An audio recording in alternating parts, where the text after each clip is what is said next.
Grey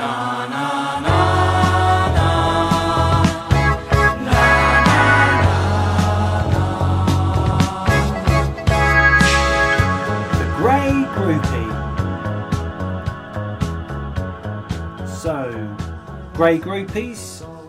These folks are likely to have been regular concert goers when they were younger and have continued to go to concerts over their lifetime, but over that time their requirements have changed a bit, so a lot of them now prefer reserved seating or just seated seats because of health issues or disability. They prefer to sit down. They've often moved out of cities and are living in the countryside, so going to concerts involves a bit more logistical planning as far as getting to the venue's concerned and whether they need to stay in a hotel or go home afterwards. They're quite conscious of their age and worry about being out of place in concerts, which affects their consideration somewhat. And they also tend to be quite flexible, certainly in terms of money, but often have things like babysitting duties or the other family commitments. So we've seen that this behaviour occurs about 5% of the time on Songkick tickets, and Grey Groupies tend to spend about $100 through Songkick each year, often live in the countryside. And we've also seen that Grey Groupies have a preference for folk music. Their awareness is quite broad, using radio, artist, Songkick channels to become aware of concerts. Their core pain points are they're worried about being out of place. A lot of them seem to have smaller social circles now, potentially after having retired and left work. So a lot of the time they're going with their partner or their children. Sometimes they have disabilities and need accessible seating. They appear to be not activated properly when they become Songkick users, and many say that they find ticket buying complicated. So in terms of their needs, they need to be told about events or find out about events which have accessible reserved seating, being able to more easily communicate with family members or even see them within their experience would help them a lot. Reassurance that they'll not feel out of place at the concert. They need a simple, straightforward and honest ticketing experience, and they could do with improved onboarding from the Songkick side. So Grey Groupies are most often going to go to concerts with sons and daughters or their partner.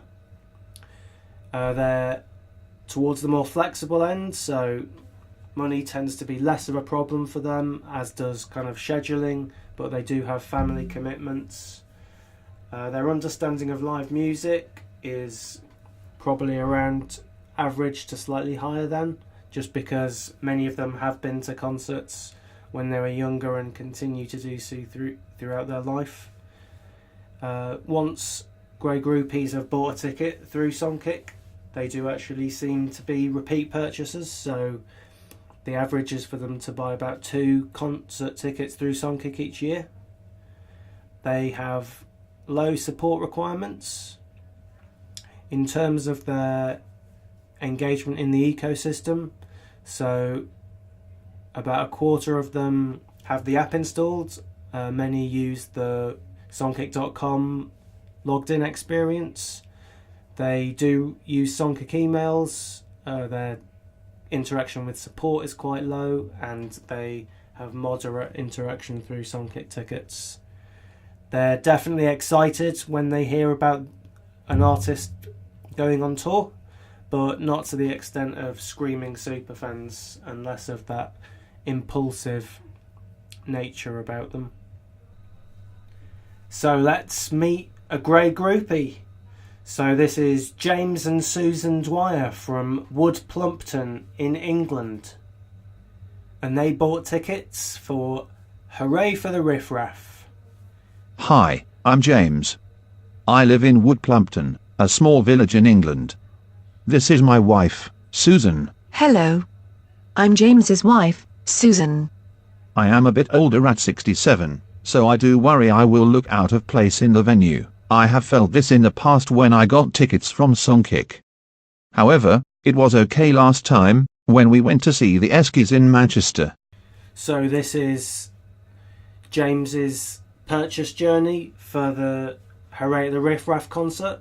So he was using Songkick already because this is his 4th ticket purchase. He received the Songkick announcement in the Daily Digest, went through, clicked on the link, but on the event page there was no ticket information and nothing on the venue website.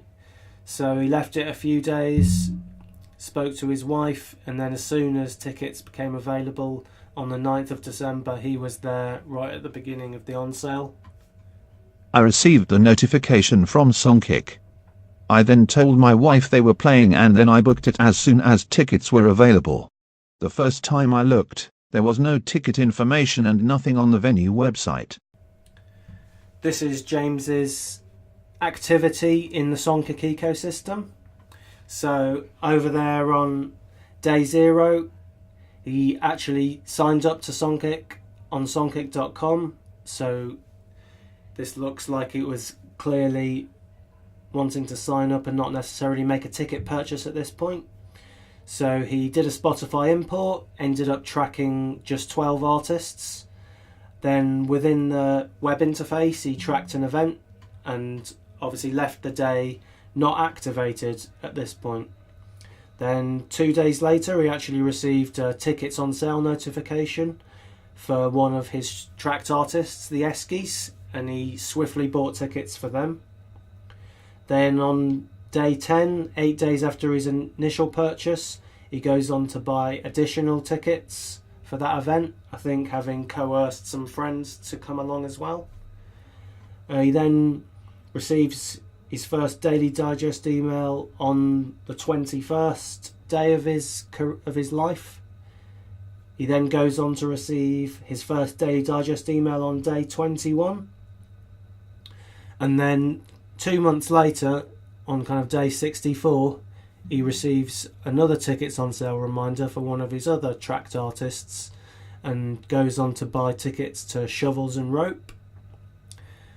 Then again, another 2 months later, this time he receives a Daily Digest email.